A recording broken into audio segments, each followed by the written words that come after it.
বালুরঘাটে দ্বিতীয় দফার ভোট প্রস্তুতি তুঙ্গে। রাজ্যে দ্বিতীয় দফার লোকসভা নির্বাচনের প্রস্তুতি তুঙ্গে। রাত পোহালেই আগামীকাল দার্জিলিং, বালুরঘাট ও রায়গঞ্জে দ্বিতীয় দফার ভোট উৎসব। ফলত বালুরঘাট কলেজ ও বুনিয়াদপুর কলেজে গড়ে তোলা হয়েছে ডিসিআরসি সেন্টার। ভোরবেলা থেকেই সেখানে উপস্থিত হতে শুরু করেছেন ভোটকর্মীরা। নিজেদের জিনিসপত্র ও দায়িত্বভার বুঝে নিয়ে এরপর সেখান থেকে নির্দিষ্ট গন্তব্যের দিকে রওনা হচ্ছেন তারা। অন্যদিকে যাতে ভোটকর্মীদের যাতায়াতে কোনো রকম অসুবিধা না হয় তার জন্য সব রকমের যানবাহনের ব্যবস্থা আগাম রাখা হয়েছে প্রশাসনের তরফ থেকে।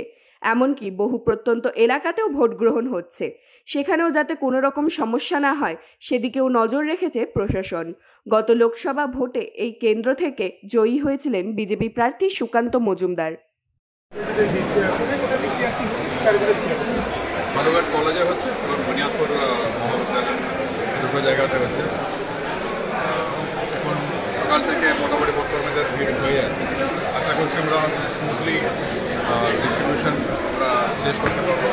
সমস্ত গাড়ির অ্যারেঞ্জমেন্ট আছে এবং এত তাড়াতাড়ি ভোটকর্মীরা যাতে ভোট করতে দেখে আমাদের এটাই আশা করি।